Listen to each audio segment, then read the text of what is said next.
ምን ያህል ጊዜ ፈጀባ አሁን ይሄንን ስዕል ለመሳል ሊባል ይችላል? ይሄንን ስራ ሲሰራ ኦልሞስት 1 አመት ፈጅቶብኛል። 1 አመት ፈጅቶብኛል። በቀን ምን ያህል እየሰራህ ማለት? ዲቴል ነው ስራው የሚሰራው። በጣም ረጋ ይፈልጋል፣ ጥሞና። ይሄ ከሰው ጋር ተጣልተህ ተጋጭተህ አይሆንም። አብዛኛው ጊዜ የሱባኤ ላይፍ ነው ያለኝ። ቀን ወይስ ማታ? ቀን ነው የምጠቀመው፣ ግን ሌሊት ደግሞ አንዳንዴ አመሻለሁ። እንደገና ደግሞ የጾም ወቅቶችን ብቻ ተጠቅሜ ነው የሰራሁት። በተለይ ስደቷን ተጠቅሜዋለሁ፣ ሙሉ ስደቷን ማለት ነው። የስደቷን ወር አሁን ምን እየፈለክ ነው? እስቲ ንገረኝ። እኔ ዲቴል ለማየት እየሞከርኩ ነውና ቅድም ከነገርከኝ ተነስቼ ይሄ ዘንድሮን ይሄን ለጨረታ የሚቀርብ ስል ለየት የሚያደርገው በዳይመንድና በወርቅ ነው የተሰራው አልከኝ። እሱንም እያየሁ ነው። በስዕሉም ደግሞ በጣም ተመስጫለሁ። እንደዚህ አይነት ስዕል አይተህ ታውቃለህ?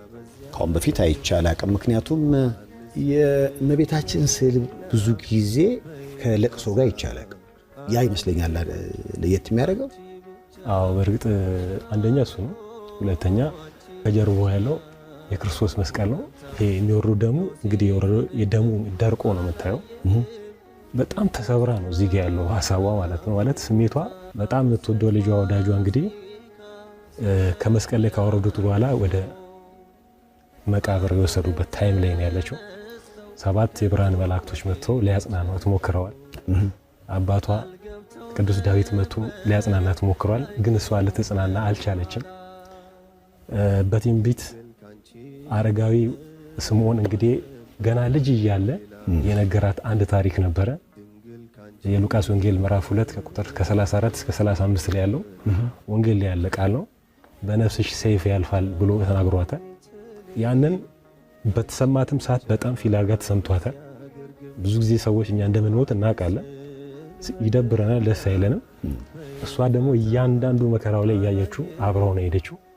የመጨረሻ ታይም ላይ ድክም ብሏት ከአቅሟ በሆነበት ሰዓት ላይ ነው እንግዲህ ንግስት የሆነች እናት ስብር ብላ የምናየው ማለት ነው። ያ ትንቢት የተፈጸመበት ነው።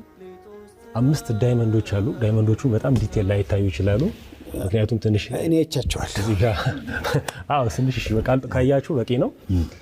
ኖርማሊ በኢፖክሲ አድርጌ ነው ያጣበቀችው፣ ምክንያቱም በቀላል መንገድ እንዳይነሱ ከማድረግ አኳያ 5 ቦታ አለው። እነዛ ናቸው 5ቱ ለእመቤታችን ውድ ያልኩ መከራዋ ነው። እንግዲህ አንደኛው ትንቢቱ የተነገራት ሰዓት ነው።